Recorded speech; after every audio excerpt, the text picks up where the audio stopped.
Okay, in this video I'm going to talk about tarantula handling and some of the methods that are used to pick up a tarantula. So, I have a little simulation of a tarantula right here. This is my Goliath bird eater skin, Tarantula blondie.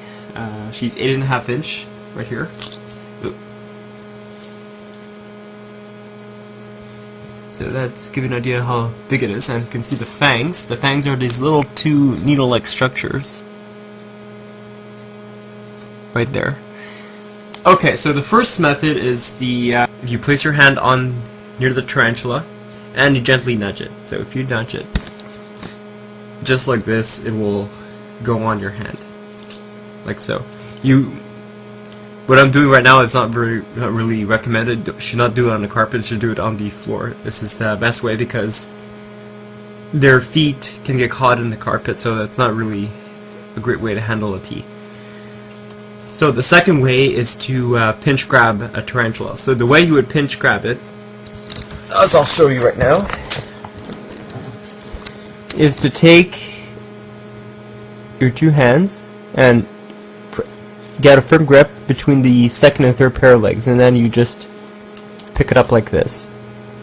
So this is the method that I showed you how I picked up my curly hair, Brachypelon volpulosum. So you really want to try to avoid using that method because if you don't have a strong grip, they can actually kill your tarantula if it falls. So I'll be explaining that what happens when a tarantula falls. So the third method, very highly not recommended, is the cup method, where you just go like this to pick up a tarantula. This is a sure way of getting bitten by one. So that's not a recommended way to handle a tarantula. So now, last method I'll show it to you. I'll show you my Vicularia. This is my pink toe. The way I handle my spiders is to... where is she? She's right here. Oh, I gotta wash this. Okay. This is mold. Not good. Okay, the way to do it is just to let the tarantula crawl out of its cage.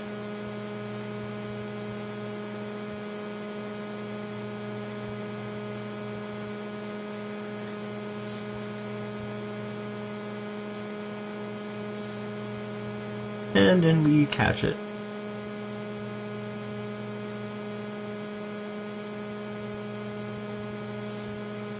Like so.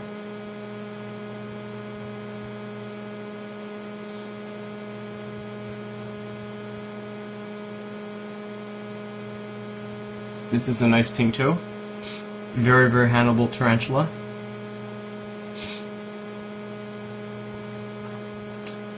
She's doing great. This is the one that I had in the ICU. This one's a female,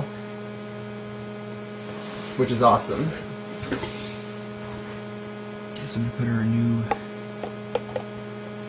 tub in, and there she goes. Really cute. So that's my word about handling tarantulas. So what are the dangers of handling a tarantula? Well, the most fatal thing that can happen is when a tarantula falls. So to give you an idea, a really healthy tarantula, that's one with a big abdomen like my curly hair, can actually kill herself if she fell from about that height. From a stair, which is almost equivalent to about a stair height.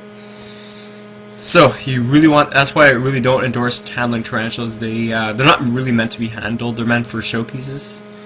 But there's some docile specimens which I'll get to in a future video that are really, really nice and handleable, just like my pink toe, just the way I handled it. That's a really nice tarantula to handle. So what happens when a tarantula falls? Well, the abdomen is going to burst, and it's going to burst like really badly. So the tarantula abdomen has the heart, the lungs, the liver, the glands, spinnerets, the kidneys. It has everything you can possibly imagine in there. So the main thing is their blood. That's what really kills them. Us humans, we have hemoglobin, which forms red, white blood cells and platelets to coagulate the blood. Let's say if you get a cut and you're starting to bleed, well, the red and white blood cells and the platelets will actually help you coagulate the blood so you don't bleed internally. That's not with the case with tarantulas. With teas, their blood is very colorless and very thin, not like thick as in blood. So they don't have those cells to coagulate their blood. So what happens is that they're going to bleed internally and they're going to die from the loss of blood. So what I would do is, let's say you handle a tarantula and you notice that you have a whole trail of blood. You can actually see it. It's like really colorless and really thin.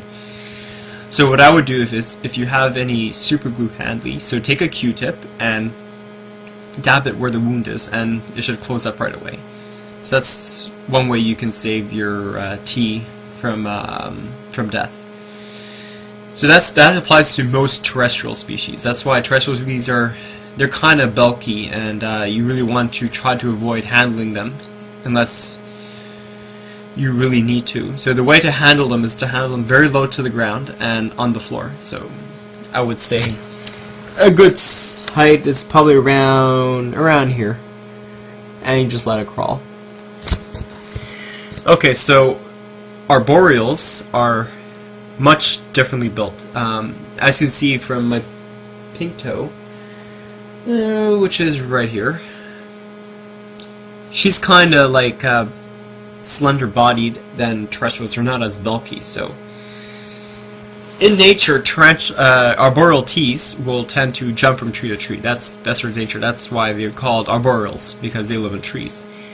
So they are less susceptible to falling because they can actually land and not get damaged as much as terrestrial teas. So arboreals are kind of more handleable and less risk. There's less risk of damaging their abdomen than terrestrials. So I hope this clarifies my word about handling tarantulas. So peace, guys, and good luck in your handling of teas. So stay tuned for more videos.